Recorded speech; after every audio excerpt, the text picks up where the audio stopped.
Alright, so last class में हमने for loop structure देख लिया था, और फॉर लूप स्ट्रक्चर के इनसाइड में हम लॉजिक बनाना सीख रहे थे कि कैसे हम लूप से रिलेटेड प्रॉब्लम्स, इटरेटिव स्टेटमेंट से रिलेटेड प्रॉब्लम सॉल्व करें। एक दो एग्जांपल्स भी हमने देखे थे, तो चलिए कुछ प्रैक्टिस प्रोग्राम्स हम लोग करते हैं।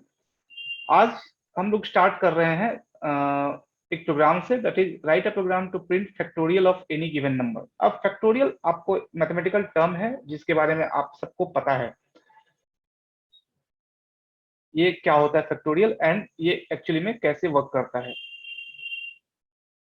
तो फैक्टोरियल आज हम लोग डिस्कस कर रहे हैं फैक्टोरियल प्रोग्राम के बारे में। तो फैक्टोरियल क्या है? मान लीजिए कोई नंबर है जो यूजर स्पेसिफिक नंबर है, जो यूजर ने कोई नंबर पास किया है, कमेंट ले लेता हूं मैं। यूजर स्पेसिफिक नंबर है n, उस नंबर पे का एक्चुअली में हमें फैक्टोरियल निकालना है। तो उसको मैथमेटिकल टर्म में जो हम लिखते हैं वो इस तरह से लिखते हैं।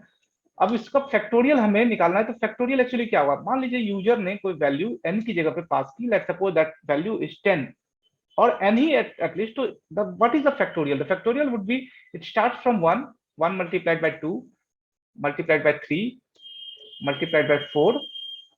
Okay, so it is a continuous multiplication, and at last will multiply the value with n. This is a continuous process. So मैं continue कर देता हूँ, and ये multiply हो जाएगा n के साथ।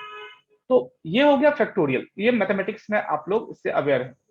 अब इसको हमें बेसिकली प्रोग्रामिंग के टर्म में समझना है कि प्रोग्राम में इसको कैसे सॉल्व करेंगे। ठीक है, तो सबसे पहले देखिए, यहाँ जैसे मैं हमेशा कहता हूं कि कंडीशनल स्टेटमेंट से आप लॉजिक बनाना सीखते हैं। तो पहले प्रोग्राम को अप्रोच करना सीखिए कि कैसे हम लॉजिक बनाएंगे। तो सबसे पहले रफ कीजिए। देखिए, ये स्केलेटन है हमारे लूप का, फॉर लूप स्ट्रक्चर का स्केलेटन है। तो इसी पे बेस पे आप एक एक्सप्रेशन बनाइए कैसे, या फिर लॉजिक बनाइए। क्या होगा देखिए कैसे बनाता हूं मैं लॉजिक। सबसे पहले जो आपको समझने वाली बात है वो ये है कि हमारे पास एक वेरिएबल है जो n नाम की है, जो यूजर स्पेसिफिक है। तो n मान लीजिए कि कोई वेरिएबल है। फिलहाल के लिए मैं यहाँ पे लिख देता हूँ n नाम का कोई, लेट सपोज, फिलहाल के लिए लेट सपोज मैं यहाँ पे एक वेरिएबल लिख देता हूँ n नाम की। ओके, तो ये एक n नाम का वेरिएबल है जो यूजर स्पेसिफिक है, जिसकी वैल्यू लेट सपोज मैं अभी फिलहाल के लिए असाइन कर देता हूँ 10। यूजर ने कोई वैल्यू 10 असाइन की है। सबसे पहले आपको कंपाइलर की तरह सोचना होगा कि कंपाइलर, अगर आप प्रोग्राम कैसे सॉल्व होता है। देखिए, आप एक टीचर की तरह है कंप्यूटर के, और आपको सोचना होगा कि कंपाइलर कैसे सोच रहा होगा, कंपाइलर कैसे एग्जीक्यूट कर रहा होगा। तो सबसे पहले आप खुद कंपाइलर की तरह सोचिए, प्रॉब्लम प्रॉब्लम को एनालाइज कीजिए, और उसके बारे में लॉजिक सोचिए। तो मैं कैसे सोच रहा हूं, देखिए। सबसे पहले लेट सपोज कि मेरे पास एक n एक वेरिएबल है जिसकी वैल्यू यूजर स्पेसिफिक है, और यूजर वो वैल्यू 10 पास कर रहा है। अब ये जो वैल्यू है वो एक्चुअली क्या है? वो एक्चुअली में एक कंडीशन है, क्योंकि हम चाहते हैं कि 10 का फैक्टोरियल, तो वो कैसा फैक्टोरियल होगा? 1 into 2 into 3 into 4 into 5 into 6 into 7 into 8 into 9 into 10, यही फैक्टोरियल होगा। तो अब ये तो रिपीटेशन ऑफ टास्क है। अगर मैं इसको फिर से दिखाऊं तो ये मल्टीप्लीकेशन है, 1 इंटू 2 इंटू 3 इंटू 4 इंटू 5। तो ये अगर इसके पैटर्न को समझिए तो हर बार वैल्यू 1 से इंक्रीज हो रही है। 1 2 हो रही है, 2 3 हो रही है, 3 4 हो रही है, 4 5 हो रही है, 5 6 हो रही है, n हो रही है। मतलब वैल्यू इंक्रीज हो रही है, there is a pattern here.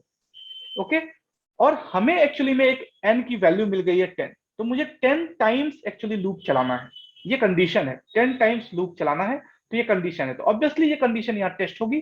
तो उससे पहले मुझे 1 2 3 ऑब्टेन करने के लिए कोई ना कोई वेरिएबल लेनी होगी। लेट सपोज वो वेरिएबल मैं आई नाम का या n नाम का ले लेता हूँ, आई नाम का ही ले लेता हूँ, दैट वुड बी बेटर। तो आई नाम का वेरिएबल मैंने लिया, और इसका लेट सपोज इनिशियल वैल्यू मैंने सेट कर दिया 1 पे। ओके, 1 पे इनिशियल वैल्यू इसलिए सेट किया क्योंकि मल्टीप्लीकेशन में जीरो वैल्यू नहीं सेट कर सकते। अगर जीरो वैल्यू सेट कर देंगे तो प्रोडक्ट में जीरो ही हमेशा आता रहेगा। तो इसलिए मैंने 1 इसको सेट करके रखा हुआ इनिशियल वैल्यू। नाउ अब ये आई n से टेस्ट होगा, मतलब लूप नीचे आएगा, और i की वैल्यू जो होगी वो i is less than equal to n में टेस्ट होगी एक बार कंडीशन के लिए। तो i is less than, sorry, i is less than equal to n मैं लिख देता हूं। तो ये एक टेक्स्ट एक्सप्रेशन हो गया जहां पे कंडीशन टेस्ट होगी। अच्छा, ऑब्वियसली है कि i की वैल्यू स्टार्ट 1 से हो रही है और फाइनल वैल्यू 10 है। तो 10 टाइम्स तो ये लूप चलना है, 10 टाइम्स तो ये कंडीशनल स्टेटमेंट एग्जीक्यूट होना है। तो हर बार जब ये कंडीशनल स्टेटमेंट एग्जीक्यूट होगा तो वैल्यू फॉल डाउन होगी और हम आ जाएंगे बॉडी ऑफ द लूप में। अब बॉडी ऑफ द लूप में हमें क्या मिलेगा? बॉडी ऑफ द लूप में एक्चुअली में हमें लॉजिक लिखना होगा जो हम चाहते हैं। तो अब लॉजिक क्या होगा? क्योंकि हमें निकालना क्या है? हमें फैक्टोरियल निकालना है किसी नंबर का, ठीक है? तो फैक्टोरियल निकालने के लिए हमें लॉजिकली सोचना होगा कि what will be the logic. Let's suppose, देखिए फैक्टोरियल निकालना है तो ये प्रोडक्ट है, ये एक्चुअली में प्रोडक्ट है। 1 into 2 मल्टीप्लाई होकर प्रोडक्ट प्रोडक्ट बनेगा और वो कहीं स्टोर होगा। तो उसको स्टोर करने के लिए देखिए ध्यान से समझिएगा, अब एक वेरिएबल हमको लेना पड़ेगा। लेट्स सपोज मैं वेरिएबल ले रहा हूं फैक्ट नाम का। क्यों ले रहा हूं? क्योंकि फैक्ट में एक्चुअली मैं एक लॉजिक सेट करूंगा कि फैक्ट जिसकी इनिशियल वैल्यू, मैं फैक्ट की इनिशियल वैल्यू पहले सेट करूंगा 1 पे। फैक्ट एक वेरिएबल ले रहा हूं। अब पर्पस क्या है फैक्ट वेरिएबल की, वो मैं बताता हूं। देखिए जब लूप चलेगा तो मल्टीप्लीकेशन होगी वैल्यू की, ठीक है? देखिए जस्ट लाइक दिस, मल्टीप्लीकेशन होगी वैल्यू की। 1 मल्टीप्लाई होगा 1 से, 2 1 मल्टीप्लाई होगा 2 से। तो हमें एक एक्सप्रेशन लिखना है और जो प्रोडक्ट होगा वो कहीं स्टोर करनी है। तो प्रोडक्ट स्टोर मैं करूंगा फैक्ट नाम के वेरिएबल में, ठीक है? तो अब हम टेक्स्ट एक्सप्रेशन लिखेंगे जो कि बॉडी ऑफ द लूप में होगा। अब देखिए मैं टेक्स्ट एक्सप्रेशन कैसे लिख रहा हूं। मैं एक टेक्स्ट एक्सप्रेशन लिख रहा हूं कि अगर ऐसा कोई एक्सप्रेशन हो, फैक्ट FACT, फैक्ट, फैक्ट मेरा वेरिएबल है, fact is equal to fact into fact into fact multiply, ठीक है? फैक्ट मल्टीप्लाई और मल्टीप्लाई एंड वैल्यू है मेरी आई वेरिएबल है तो आई को मैं मल्टीप्लाई कर दे रहा हूं। तो अब इससे क्या होगा कि फैक्ट की वैल्यू 1 है। देखिए अब इस टेक्स्ट एक्सप्रेशन को मैं यहां समझाता हूं आपको। देखिए फैक्ट की वैल्यू 1 है और आई की वैल्यू भी 1 है। तो जब पहली बार ये लूप चलेगा तो 1 into 1 मल्टीप्लाई होगा और फैक्ट नाम के वेरिएबल में वैल्यू जाके स्टोर हो जाएगी, ठीक है? उसको अगर आप चाहते हैं प्रिंट करना तो आप लूप स्टेटमेंट में प्रिंट स्टेटमेंट लिख के प्रिंट करा सकते हैं। अब क्या होगा, फिर लूप नीचे आएगा और अपडेट स्टेटमेंट से आई की वैल्यू 1 से इंक्रीज हो जाएगी। अब ये जो वैल्यू 1 से इंक्रीज होगी वो इंक्रीज वैल्यू हमारा इनिशियल स्टेटमेंट पे पहुंचेगा, जो इनिशियल स्टेटमेंट यहां है। ओके, नाउ इनिशियल स्टेटमेंट में जैसे ही ये वैल्यू पहुंचेगा ये 1 अब 2 हो जाएगा, मतलब इनिशियल वैल्यू 1 की जगह पे मेरा 2 हो गया, ठीक है? अब ये फिर से वापस आएगा और फिर से कंडीशन टेस्ट होगा। ऑब्वियसली कंडीशन राइट होगा क्योंकि फाइनल वैल्यू 10 है और 10 उससे छोटा, 2 उससे छोटा है। तो इस बार क्या होगा, इस बार अब ये कंडीशन फिर से नीचे आएगा और फैक्ट इंटू 1 पे 1 वाला एक्सप्रेशन हमारा चलेगा। अब जब ये एक्सप्रेशन चलेगा तो फिर समझिए क्योंकि फैक्ट की नई वैल्यू 1 है तो 1 मल्टीप्लाई हो जाएगा आई के नए वैल्यू से जो कि क्या है, 2 है। आई की नई वैल्यू 2 है। अब ये 2 into 1 एक नई वैल्यू बनेगी 2 जो कि स्टोर हो जाएगी जाके किसमें, तो वो स्टोर होगी फैक्ट नाम के वेरिएबल में, ठीक है? अब ये कंटिन्यूअस प्रोसेस चलेगा। फिर से नीचे हम आएंगे और अपडेट स्टेटमेंट के थ्रू फिर से आई की वैल्यू अपडेट होगी, वो वैल्यू यहाँ पे आगे जाके 3 बन जाएगी। अब ये 3 आके कंडीशन में टेस्ट हो गया, ऑब्वियसली वो कंडीशन राइट होगा क्योंकि ये 10th वैल्यू तक जानी है तो वो ऑब्वियसली छोटी है, तो ये वैल्यू फिर से करेक्ट हुई और वापस नीचे आ गई। ओके, जब ये नीचे आई तो फिर ये मल्टीप्लाई होगी। अब ये देखिए फिर से मल्टीप्लाई होगी, इसको मैं मल्टीप्लाई करूंगा तो इस बार अब मल्टीप्लीकेशन में फैक्ट की नई वैल्यू क्या है, तो ये 2 है। तो 2 मल्टीप्लाई हो जाएगी किससे, ये मल्टीप्लाई हो जाएगा 3 से, ठीक है? ये मल्टीप्लाई हो जाएगा 3 से, गुड। तो 3 से मल्टीप्लाई हो जाएगा और ये बन जाएगा 6, ठीक है? ये बन गया 6। ओके, नाउ आफ्टर दिस ये कंटिन्यूअस प्रोसेस चलता रहेगा जब तक कि लूप चलता रहेगा, मतलब ये 10th टर्म तक चलता रहेगा और ये हर बार वैल्यू स्टोर होके फैक्ट में स्टोर होती जाएगी एवरी टाइम। ओके, नाउ अब ये तो हो गया। इसके बाद क्या होगा, जैसे ही ये 11th जैसे ही ये 11th वैल्यू जब 11th के स्टेज पे पहुंचेगी, मतलब आई की जो वैल्यू है वो 11 हो जाएगी, तो वो इससे ज्यादा बड़ी हो जाएगी और जब ये इससे ज्यादा बड़ी हो जाएगी तो कंडीशन फॉल्स हो जाएगा और कंडीशन फॉल्स होने के टर्म में हमारा प्रोग्राम टर्मिनेट हो जाएगा एंड आउटपुट ऑब्टेन हो जाएगा। तो ये तो एक सिंपल लॉजिक है जो आपको इस प्रोग्राम के बारे में समझना है। अब इस लॉजिक को आप अगर प्रोग्रामिंग के टर्म में इंप्लाई करना चाहेंगे तो कैसे करेंगे, ये देखते हैं। देखिए सबसे पहले, अब क्योंकि हमने ऑलरेडी लॉजिकल पार्ट सोच लिया है, तो सबसे पहले हम लॉजिकल पार्ट को ही लिखने वाले हैं, ठीक है। तो चलिए लॉजिकल पार्ट लिखते हैं। सबसे पहले मैं आता हूं यहाँ पे एंड, सॉरी यहां से चलता हूँ यहाँ, ओके। एंड मैं सबसे पहले फॉर लूप क्रिएट करता हूँ, फॉर, और फॉर के अंदर में हमें वैल्यू पास करनी है। तो वैल्यू पास कर रहा हूं I is equal to initial value. तो आई की इनिशियल वैल्यू हमने क्या रखी है, आई की इनिशियल वैल्यू हमने रखी है 1। तो ये पास कर दिया मैंने 1, आई की इनिशियल वैल्यू 1 हो गई। देन आई को टेस्ट करना है मुझे, आई नाम के वेरिएबल को टेस्ट करना है। लेस, तो मुझे लगाना होगा less than equal to. Less than equal to किससे टेस्ट करना है, तो एन से टेस्ट करना है, तो मैं एन लगाऊंगा यहाँ पे, ठीक है, क्योंकि मैंने यहाँ पे ऑलरेडी एन लॉजिकली मैंने सोच रखा है। देन लास्ट एक्सप्रेशन जो मैं करूंगा, क्योंकि मुझे आई की वैल्यू को बार बार इंक्रीज करनी है, तो आई प्लस प्लस मैं लगा दूंगा, ठीक। आई थिंक चलिए यहां तक तो आपको समझने में प्रॉब्लम नहीं हुआ होगा मुझे लगता है। ओके, नाउ इसके बाद हम लोग आगे बढ़ते हैं। अब फॉर ऑब्वियसली इसकी एक बॉडी होगी, तो मैं इसकी बॉडी कंस्ट्रक्ट कर देता हूं। और इसके बॉडी के अंदर में जो भी हम चीजें लिखेंगे, तो हम दोनों ही चीजें लिख सकते हैं, स्टेटमेंट भी लिख सकते हैं और एक्सप्रेशन भी लिख सकते हैं। तो स्टेटमेंट लिखेंगे तो प्रिंट प्रिंट स्टेटमेंट होगा जो प्रिंट हो जाएगी, और एक्सप्रेशन लिखेंगे मैथमेटिकल, तो उसके अकॉर्डिंग वैल्यू, मैथमेटिकल एक्सप्रेशन के अकॉर्डिंग वैल्यू स्टोर होगी जाके किसी वेरिएबल में। तो सबसे पहले हम यहाँ पे एक एक्सप्रेशन लिख रहे हैं, fact equal to fact into 1। Okay, तो मैं सिंपली लिखता हूं fact is equal to fact into 1 into i, sorry not 1, i, क्योंकि आई के वैल्यू को ही तो हमें मल्टीप्लाई करना है एवरी टाइम, तो आई कर दिया। ये तो हमारा हो गया लॉजिक जो हमने बना दिया। ओके, अब हम चाहें तो प्रिंट स्टेटमेंट यहां भी लिख सकते हैं, और चाहें तो print statement outside the loop body भी लिख सकते हैं। अब जब हमने लॉजिक बना दिया, तो हमें पता है कि हमें क्या क्या वेरिएबल्स की रिक्वायरमेंट है। तो सबसे पहले हम टॉप पे जाएंगे अब इसके बाद, और जितने वेरिएबल्स की रिक्वायरमेंट है वो असाइन करेंगे। अब देखिए मैं वेरिएबल, सबसे पहले मैं लूप वेरिएबल मैंने दो लिए हैं, एक आई दूसरा एन, जो कि कंडीशनल स्टेटमेंट में यूज किया गया है। तो दोनों को मैं इनिशियलाइज करता हूं, आई को इनिशियलाइज किया और लेट्स सपोज एन को भी इनिशियलाइज कर दिया, ठीक है। अब इसके बाद है क्या कि जो फैक्ट नाम का वेरिएबल है उसके बारे में। अब इसमें एक टेक्निकल टर्म है, फैक्ट के साथ एक इशू है,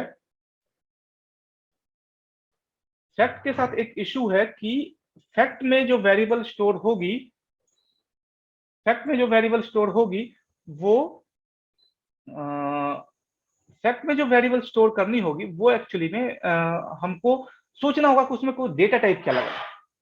तो जनरली आप लोग एज एन बिगनर इंटीजर पे काम करते हैं कि integer mostly time of integer ले लेते हैं, बट इंटीजर की एक कैपेसिटी है, वो 4 बाइट मेमोरी ही कंज्यूम करेगा, और जब फैक्टोरियल निकालेंगे तो वो एक बड़ा नंबर निकल जाएगा, तो वो एरर देगा। चलिए मैं स्टार्ट करता हूं इंट के थ्रू ही, ताकि आपको समझ में आए। तो इंट, मैं फैक्ट नाम का एक वेरिएबल ले लेता हूं, और इसको 1 से, इसमें मैं इनिशियल वैल्यू 1 पास कर देता हूं। आई गेस यहां तक तो आपको कोई इशू नहीं आया होगा। अब इसके बाद हम लोग आगे बढ़ते हैं, और इसमें अब हम लोग देखिए, अब सबसे पहले तो n की वैल्यू हमें यूजर से डिमांड करनी होगी, क्योंकि n कितने बार ये लूप चलेगा या ये डिपेंड करेगा कि n किस नंबर का फैक्टोरियल चाहता है।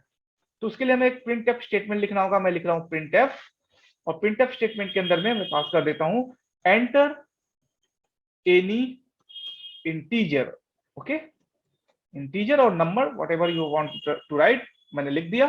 अब इसमें वैल्यू यूजर स्पेसिफिक है, तो स्कैनएफ लगा के मैं यूजर से वैल्यू डिमांड करूंगा। चलिए मैंने वैल्यू डिमांड करने के लिए मैं परसेंटेज डी लगाता हूं, क्योंकि हम ऑपरेट कर रहे हैं इंटीजर टाइप पे। एंड उसके बाद हम मेमोरी को एक्सेस करने के लिए, जहां पे हमें एक्चुअली में वैल्यू को पास करना है या वैल्यू को एक्सेप्ट करना है, उसके लिए हमने एंड ऑपरेटर लिया, एंड देन इसके साथ मैं एन वेरिएबल अप्लाई कर दे रहा हूं, ठीक है। आई होप यहां तक तो प्रॉब्लम आपको नहीं हुआ होगा। अच्छा, अब ऑब्वियसली ऑलमोस्ट पार्ट हमने इसका डन कर दिया है। अब इसमें प्रिंट स्टेटमेंट लिखते हैं। देखिए यहाँ पे प्रिंट स्टेटमेंट हम दोनों ही जगह लिख सकते हैं, इनसाइड भी और आउटसाइड भी। तो मैं सबसे पहले आउटसाइड लिखता हूं। देखिए सबसे पहले मैं आउटसाइड प्रिंटफ स्टेटमेंट लिखूंगा, और उस प्रिंटफ स्टेटमेंट में मान लीजिए कि यहाँ एक सेकेंड, मैं इस लूप बॉडी से बाहर आता हूं ताकि इंडेंटेशन वो अपना खुद कर ले, और इसके अंदर में मैं प्रिंट एफ स्टेटमेंट लिख रहा हूँ। उस प्रिंट एफ स्टेटमेंट के इनसाइड में अब क्या पास करेंगे भाई, तो ऑब्वियसली फैक्टोरियल पास करेंगे। तो मैं लिखता हूँ factorial, factorial of, factorial of percentage D क्यों, क्योंकि हम फैक्टो जो नंबर है उसको कॉल करना चाहते हैं। तो factorial of percentage d is equal to, मैं फिर से परसेंटेज डी ले रहा हूं, एंड फिर से परसेंटेज डी ले रहा हूं एक अदर वेरिएबल के लिए, एंड इसके बाहर आके मैं सिंपली दो वेरिएबल्स को कॉल कर लेता हूं, एक एन नाम के वेरिएबल को और एक फैक्ट नाम के वेरिएबल को जो मैंने बनाया है। ठीक है, अब इसको एक बार रन करा के देखते हैं कि एक्चुअली में इसमें एरर क्या आता है। सबसे पहले तो इसको टर्मिनेट करना होगा, इसको टर्मिनेट कीजिए। एनीथिंग एल्स जो बचा है, चलिए देखते हैं रन करा के इसको। ये देखिए एंटर एनी इंटीजर, हमारे पास वैल्यू आ गई। लेट्स सपोज मैंने वैल्यू दी 10, और जैसे एंटर किया फैक्टोरियल हमारे सामने आ गया। अब देखिए फैक्टोरियल में प्रॉब्लम कभी कभी क्या आता है कि जब यूजर एक बड़ा वैल्यू दे देता है, लेट्स सपोज 10, 20, 50, 15, 25 कोई वैल्यू दे देता है, तो उसमें प्रॉब्लम आ जाती है, क्योंकि उतना बड़ा वैल्यू कभी कभार हमारा जो डेटा टाइप है इंटीजर टाइप, वो एक्सेप्ट नहीं कर पाता है, तो वो ओवरफ्लो वाला सिचुएशन हो जाता है। ठीक है, तो ओवरफ्लो से अगर बचना है आपको, तो आप ऐसा भी कर सकते हैं कि इंटीजर की जगह पे उसके एक्सटेंशंस को यूज कर सकते हैं। जैसे मैं यहाँ पे यूज कर रहा हूं unsigned, unsigned, okay, and unsigned के साथ मैं यूज कर ले रहा हूं लॉन्ग, अनसाइंड लॉन्ग। लॉन्ग एक लॉन्ग एक्सटेंशन है इंटीजर टाइप का, आपको ज्यादा मेमोरी स्पेस प्रोवाइड करेगा। एंड इसमें अब मैं क्या करूंगा, अनसाइंड एंड साइंड के बारे में हम लोग आने वाले क्लासेस में डिस्कस कर लेंगे, एक्चुअली क्या होता है अनसाइंड एंड साइंड, डिटेल में डिस्कस कर लेंगे। फिलहाल के लिए आप इसको याद रखिए, बस इतना याद रखिए कि लॉन्ग एक एक्सटेंशन है इंटीजर टाइप का, ज्यादा मेमोरी चाहते हैं अपनी वैल्यू को स्टोर करने के लिए। तो अगर हम यहाँ पे चेंजेस कर रहे हैं, तो इसका मतलब है कॉरस्पॉन्डिंगली हमें प्रिंटफ स्टेटमेंट में भी चेंज करना होगा, क्योंकि प्रिंटफ स्टेटमेंट में हमने परसेंटेज डी लगा के रखा हुआ है उसी वैल्यू को एक्सेप्ट करने के लिए फैक्ट को। अब फैक्ट एक लॉन्ग टाइप बन गया है, ये कोई इंटीजर टाइप वैल्यू नहीं रह गई है, तो ये एरर देगा। देखिए मैं जैसे ही इसको रन कराऊंगा ये एरर प्रोड्यूस करेगा।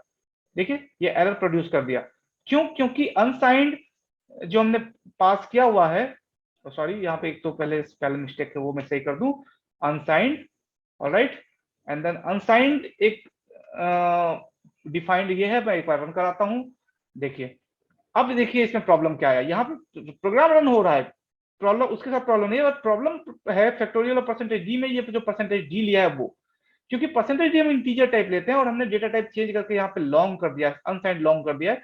तो अनसाइंड लॉन्ग को हम इस तरह से यूज नहीं कर सकते हैं इंटीजर टाइप में। इसको यूज करने के लिए हमें डिफरेंट अप्रोच यूज करना होगा, मतलब हमारे पास डिफरेंट कमांड है। तो सबसे पहले लेट्स सपोज मैं इसको पहले रन करा देता हूँ, एक बार रन कराता हूँ, फैक्टोरियल वैल्यू भी मिल गई, आउटपुट भी मिल गया, बट यहाँ पर एक इशू है जो कि परसेंटेज डी का है, जो जनरली एक्सेप्ट नहीं करता है कंपाइलर, क्योंकि हमने long type unsigned long type use किया है। अब इसकी जगह पे अनसाइंड लॉन्ग टाइप की जगह पे सिंपल हम लोग क्या करेंगे, एक सिंपल सा जो टेक्निक है, तरीका है, वो तो परसेंटेज तो वैसे ही रहेगा, उसकी जगह पे जो कमांड है वो यूज करेंगे। वो कमांड है हमारा double L U. Double L की जगह पे मैं सिंगल यूज करूंगा, क्योंकि सिंगल अनसाइंड यूज मैंने किया है।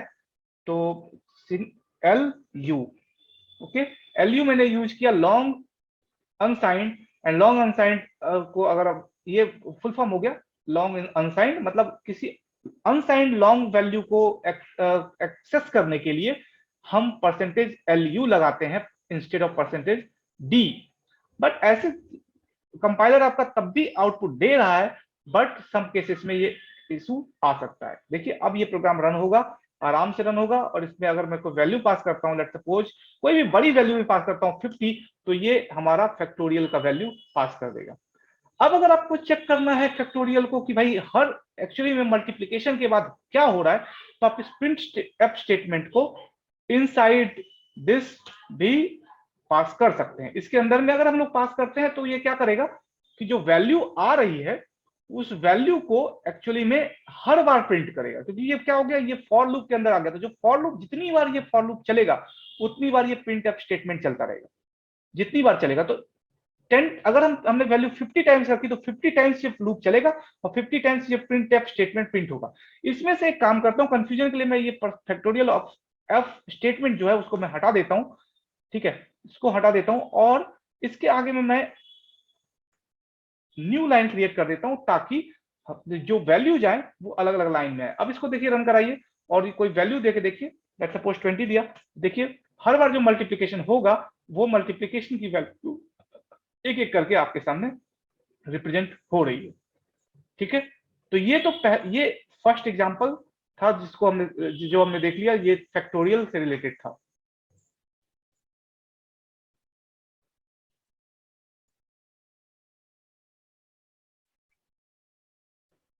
ओके सो चलिए अब एक और प्रॉब्लम देख लेते हैं इसी पे related, practice problem.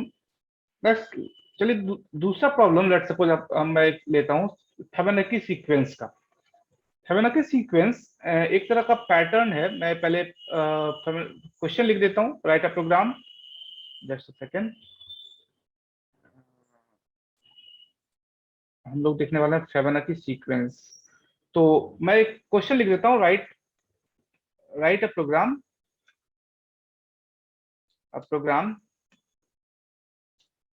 To print Fibonacci sequence. तो FIBONACI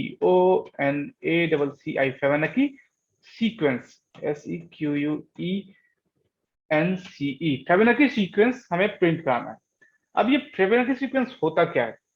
ये एक्चुअली एक नंबर का पैटर्न है, एक सीक्वेंस है जिसमें नंबर कुछ इस पैटर्न में लिखे होते हैं। इस नंबर पैटर्न को पहले आप देखिए और समझिए इसको क्या, ये एक्चुअली क्या है। तो मैं इसको लिख रहा हूं 0 1 1 2 3 5 8 13 and 21 and so on. Let's suppose n. Okay, so this is the Fibonacci sequence actually. Okay, so now सबसे पहले आप ये बताइए कि इस सीक्वेंस का पैटर्न आपको क्या समझ आ रहा है?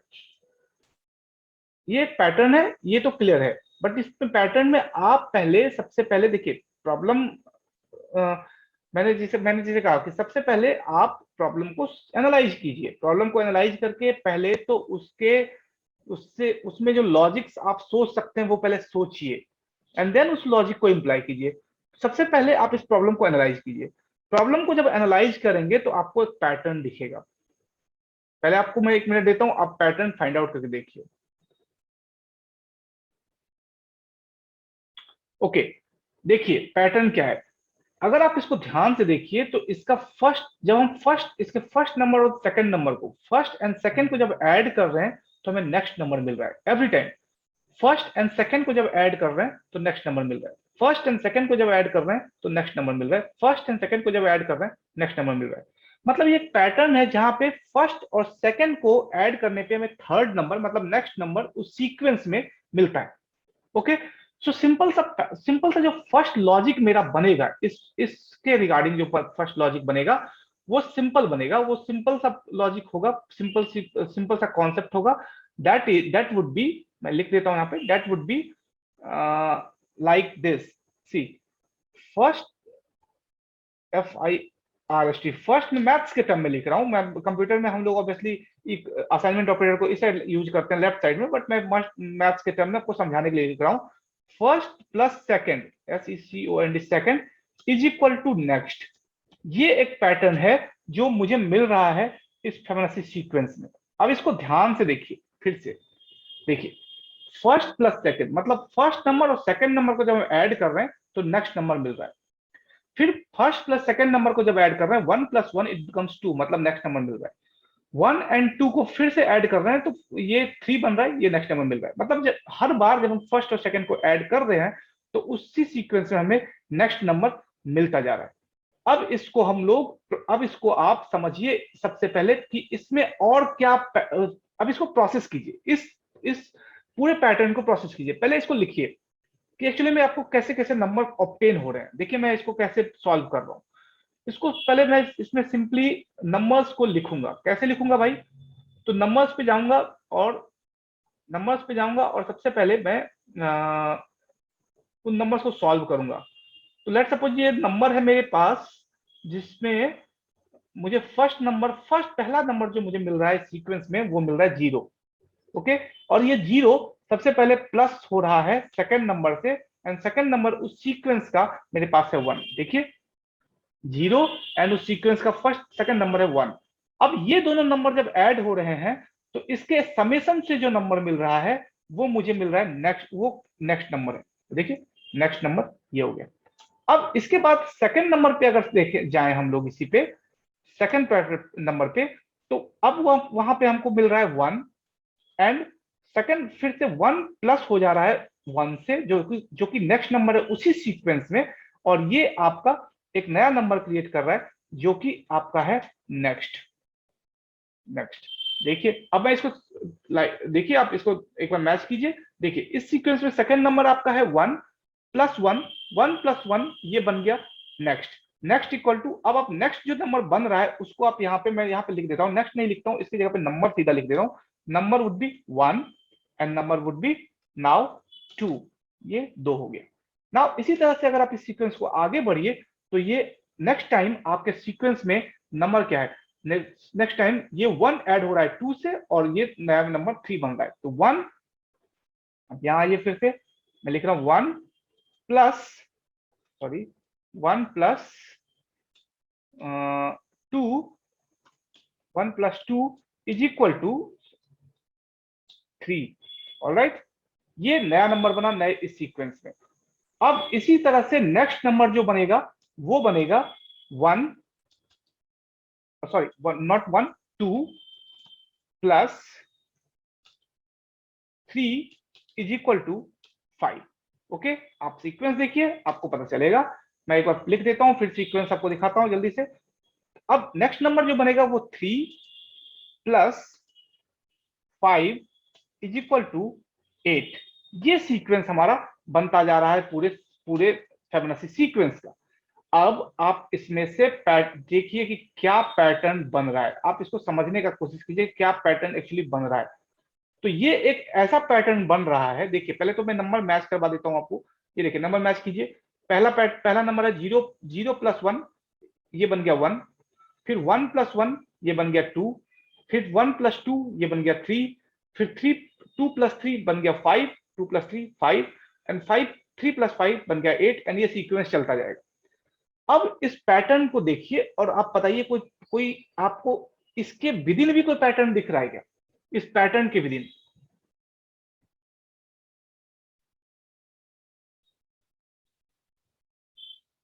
नहीं समझ आ रहा है? चलिए देखिए इस पैटर्न के विदिन कैसे एक पैटर्न बन रहा है वो मैं समझाता हूं आपको। देखिए इस पैटर्न के अंदर अगर आप गौर से देखिए तो आपको इसके अंदर भी पैटर्न दिखेगा। देखिए सेकंड, हर बार जब ये वैल्यू यहां से यहां आ रही है तो हर बार क्या हो रहा है, जब सेकंड स्टेप पे हम लोग आ रहे हैं तो सेकंड की वैल्यू फर्स्ट को पास हो जा रही है और नेक्स्ट की वैल्यू सेकंड को पास हो जा रही है। इन दोनों के समेशन से हमें नेक्स्ट मिल रहा है।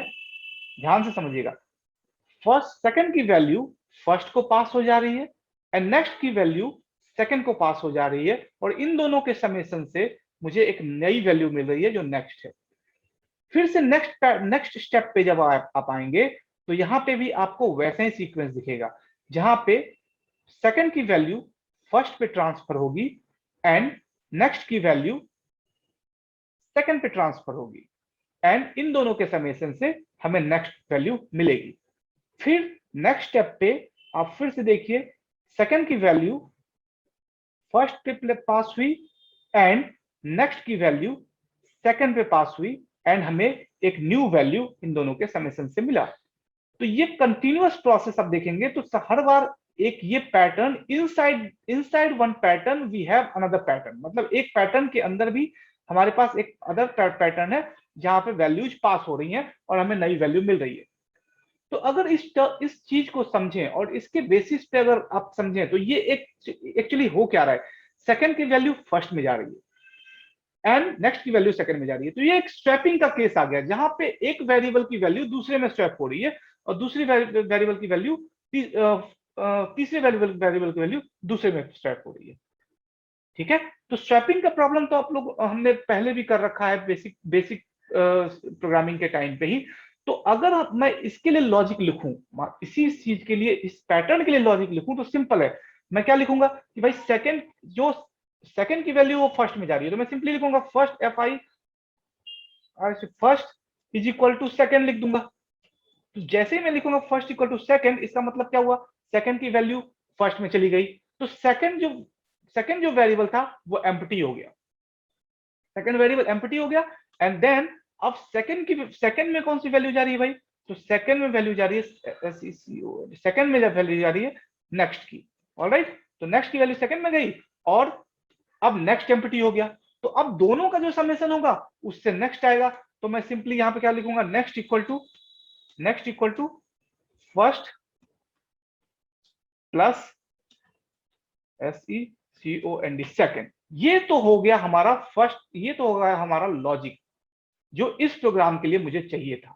देखिए आप, अब आपको मुझे लगता है समझ में आ गया होगा। सिंपल है कि फर्स्ट जो सेकंड की वैल्यू है वो 1 है, वो फर्स्ट इटरेशन के बाद वो वैल्यू फर्स्ट को पास हो जाएगी और नेक्स्ट की वैल्यू सेकंड को पास हो जाएगी, और इन दोनों के समेशन से मुझे नेक्स्ट वैल्यू मिलेगी जो नेक्स्ट हो जाएगा। एंड एवरी टाइम यही प्रोसेस फॉलो करना है। नाउ अगर आप इस पैटर्न को पूरा देखें तो ये एक्चुअली क्या है, ये एक सीक्वेंस है जिसमें कि एक पैटर्न में नंबर इंक्रीज हो रहा है और हमें वही पैटर्न बार बार फॉलो करनी है। मतलब फर्स्ट की वैल्यू सेकंड की वैल्यू को फर्स्ट में पास करनी है, नेक्स्ट की वैल्यू को सेकंड में पास करनी है, एंड देन दोनों ही वैल्यू का समेशन को नेक्स्ट में पास करना है।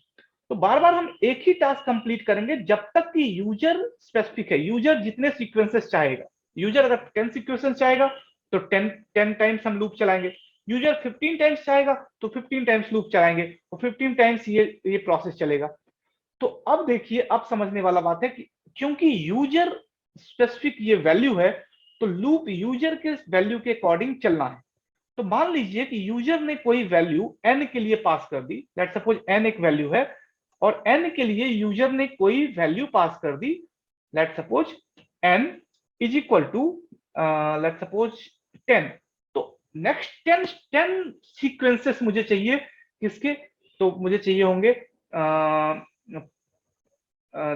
ये फिबोनाची सीक्वेंस के, राइट। तो फिबोनाची सीक्वेंस के 10 सीक्वेंसेस चाहिए, तो ये 10 क्या हो गया, ये एक्चुअली हमारा कंडीशन हो गया।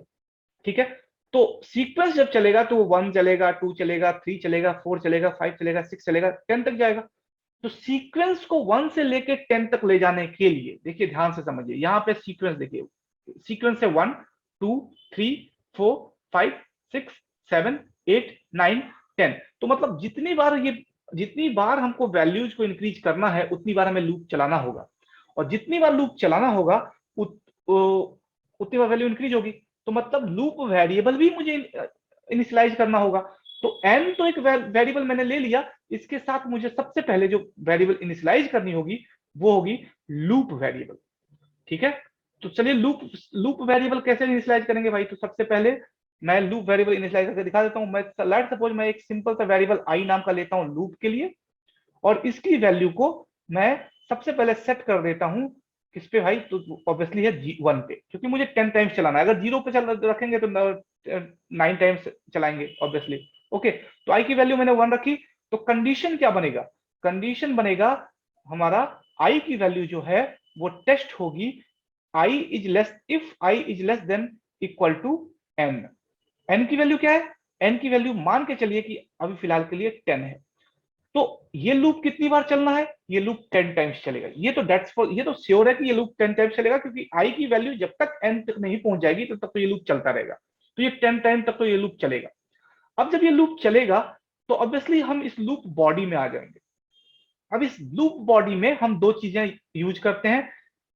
क्या यूज करते हैं भाई, तो हम लॉजिक भी लिख सकते हैं, मतलब एक्सप्रेशन को भी पास कर सकते हैं, एंड प्रिंट स्टेटमेंट भी पास कर सकते हैं। तो लॉजिक तो हमने सोच के रखा हुआ है, ये वाला पार्ट हमारा लॉजिक है। तो इस पार्ट को मैं उठा के यहां से सिंपली कहां रखूंगा, ये मैं बॉडी पार्ट में रखूंगा। ठीक है, ये बॉडी पार्ट के अंदर में मैं इसको डिफाइन कर दूंगा। एंड लास्टली ऑब्वियसली मुझे इंक्रीमेंट करना है आई की वैल्यू को, तो मैं यहाँ पे आई प्लस प्लस इंक्रीमेंट यूज करूंगा ताकि वैल्यू आई की इंक्रीज हो हर बार और लूप हमारा चलता रहे और आई की वैल्यू हमेशा पास होती रहे। आई होप अब इतना तो समझ में आया होगा।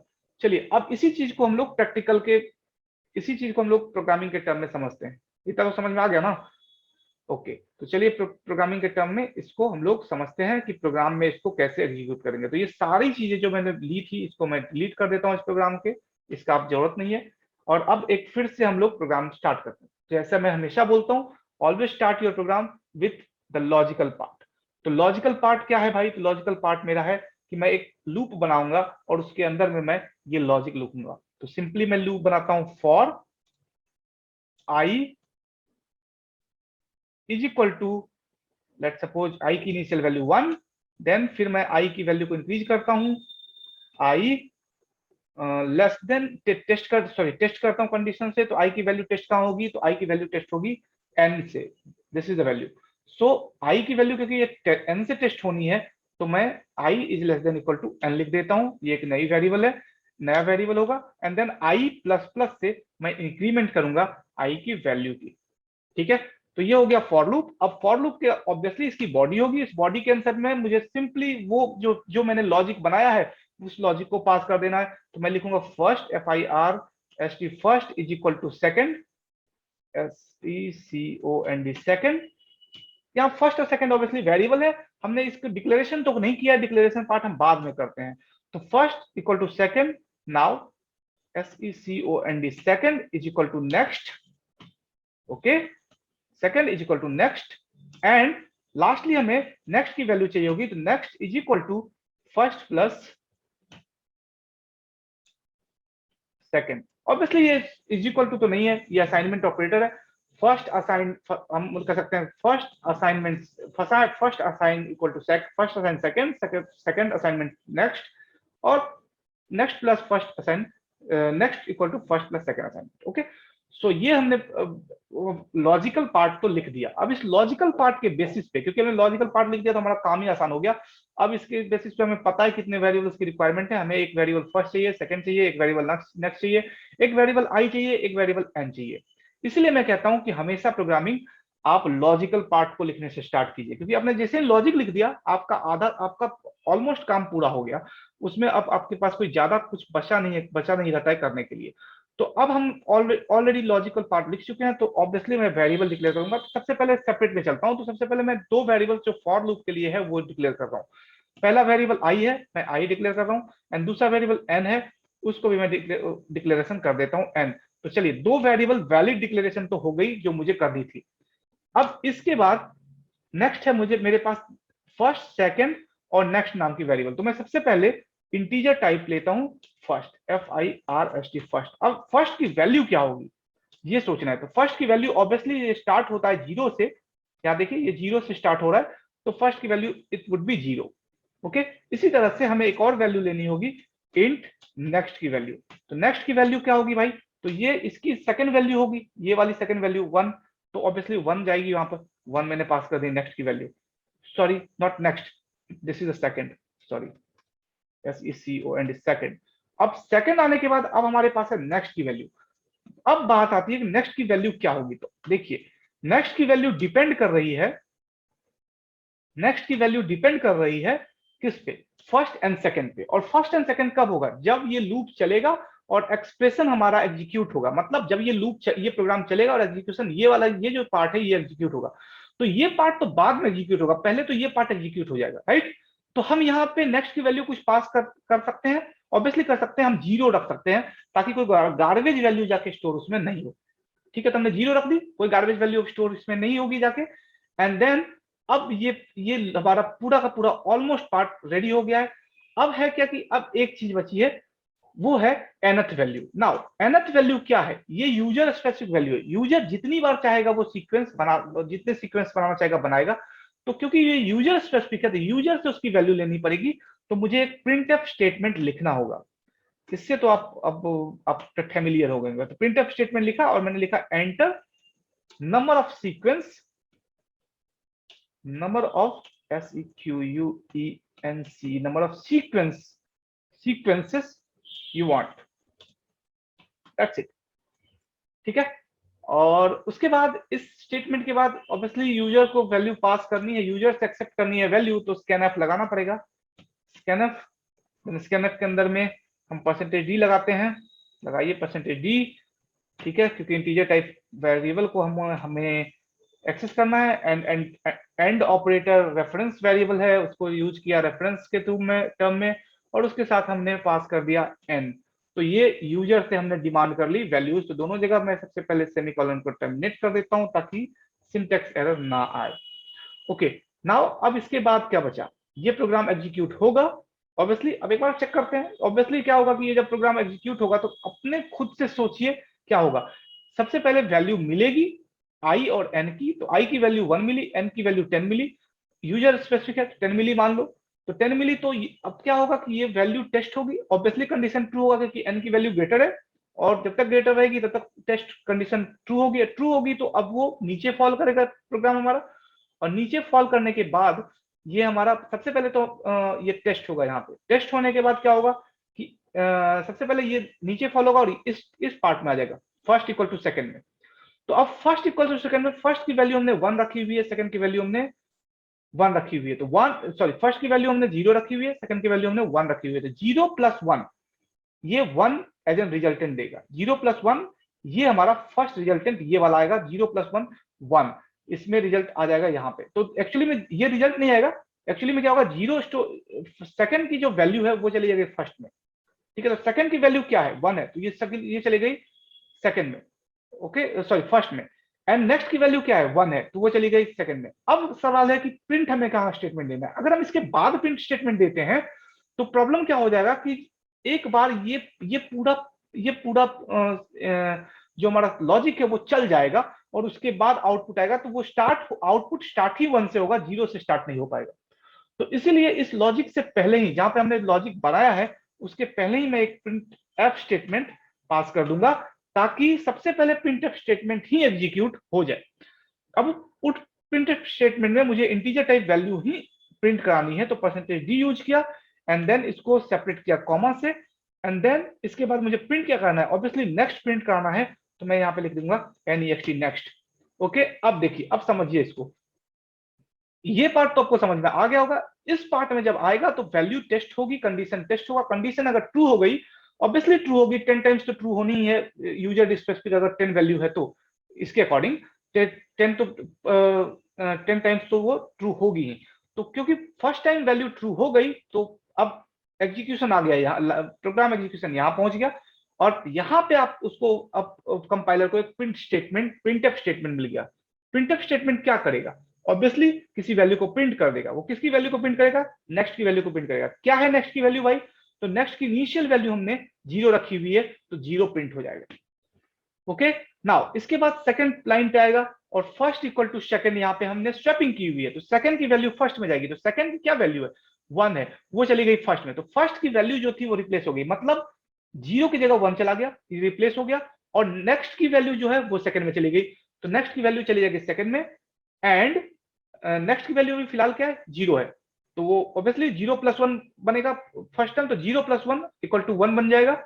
एंड देन अब ये 0 + 1 बिकम ये 1 बन जाएगा और ये पहला आउटपुट निकल जाएगा। उसी तरह से अब ये फिर से टेस्ट होगा, दूसरी बार 1 + 1 पास होगा and 2 as an output produce होगा। उसी तरह से 1 + 2 पास होगा and 3 as an output produce होगा। ये लूप चलता रहेगा, एवरी टाइम चलता रहेगा। सेकंड की वैल्यू फर्स्ट में पास होती रहेगी, नेक्स्ट की वैल्यू सेकंड में पास होती रहेगी, और दोनों ही वैल्यू के समेशन से नेक्स्ट की वैल्यू हमें मिलती रहेगी, और प्रिंटफ स्टेटमेंट के मीडियम से वो वैल्यू हमें प्रिंट होके हमारे स्क्रीन पे दिखती रहेगी। ओके, तो चलिए अब इस जो हमने अभी देखा है उसको एक बार रन करा के देख लेते हैं। देखिए, ये देखिए, एंड मेरा प्रोग्राम रन हो गया। enter number of sequences you want, let's suppose I want 10 sequences, so here you see the number is here। अब ये आपको कंफ्यूजन क्रिएट कर रहा होगा कि ये क्या नंबर आ गया यार, सारे एक दूसरे से जुड़े हुए हैं। तो इसको सेपरेट करने के लिए आप सिंपली %d जहां पे आपने लगाया है उसके साथ कॉमा लगा दीजिए, तो आपको सेपरेशन पता चल जाएगा। रन कराइए, ये देखिए 10 मैंने पास किया, एंटर किया, ये आपका फिबोनाची की सीक्वेंस है 0 1 1 2 3 5 8 13 21 34। ओके, आपको समझ में आ गया, ऑब्वियस है कि देख लीजिए। अब 0 1 क्या था, तो 0 first value, 1 is second value, दोनों के समेशन से नेक्स्ट वैल्यू, जो हमारा सीक्वेंस था 0 1 नेक्स्ट वैल्यू, 1 1 नेक्स्ट वैल्यू, सो 1 1 next value, 1 1 2 next value, 2 3 next value. Sequence हमारा पूरा हो गया और ये प्रोग्राम रन कर गया। आप कोई बड़ी वैल्यू भी ले सकते हैं, देख सकते हैं। लीजिए मैं एक बड़ी वैल्यू दे देता हूँ, लेट्स सपोज 20, और इसको एंटर कीजिए। ये देखिए फिबोनाची की सीक्वेंस आपके स्क्रीन पे आ गया है। तो आप देखिए कितने सिंपली ये प्रोग्राम सॉल्व हो गया, ये प्रॉब्लम सॉल्व हो गया। तो देखिए प्रोग्रामिंग में आप अगर प्रॉब्लम सॉल्व कर रहे हैं तो आपको अपना अप्रोच सही रखना पड़ेगा। आप हमेशा पहले क्वेश्चन को एनालाइज कीजिए, पहले प्रॉब्लम को एनालाइज कीजिए, खुद एनालाइज कीजिए, उसके बाद आप सोचिए, उसके लॉजिक के बारे में सोचिए, एंड फिर उस लॉजिक को प्लेस कैसे करेंगे उसको सोचने से पहले ये सोचिए कि if I am the compiler, तो मैं कैसे सीक्वेंस में चीजों को चाहूंगा। तो उस सीक्वेंस में आप लॉजिक को प्लेस कीजिए। और प्रोग्रामिंग करने का सबसे बेस्ट तरीका है कि आप कभी वेरिएबल डिक्लेरेशन स्टार्ट में मत कीजिए, उससे बेहतर है कि आप पहले लॉजिक लिखिए। जैसे ही आपने लॉजिक लिख दिया, आपका आधा काम खत्म हो गया। ओके, ऑलमोस्ट काम खत्म हो गया, आधा क्या ऑलमोस्ट काम खत्म हो गया। उसके बाद तो उसके बेसिस पे आप आराम से उस प्रोग्राम को आगे बढ़ा सकते हैं। ठीक है, तो ऐसे ही प्रैक्टिस प्रोग्राम्स की सीरीज अभी चलनी है कुछ दिन, ताकि आपका लॉजिकल थिंकिंग इनरिच हो। जैसे जैसे आपका लॉजिकल थिंकिंग इनरिच हो जाएगा, आप थोड़े कॉम्प्लिकेटेड टाइप के लॉजिक्स बना पाएंगे या समझ पाएंगे। उसके बाद हम लोग आगे बढ़ेंगे और डिफरेंट लूप्स, ऑब्वियसली इसमें हम लोग इसी प्रोसेस में पढ़ेंगे। उसके बाद नेक्स्ट टॉपिक पे पढ़ेंगे। ओके, फॉर देन फॉर आज के लिए इतना ही। आप इसको प्रैक्टिस कीजिए एंड नेक्स्ट क्लास में हम लोग अदर कुछ प्रॉब्लम्स के साथ मिलेंगे। Thank you.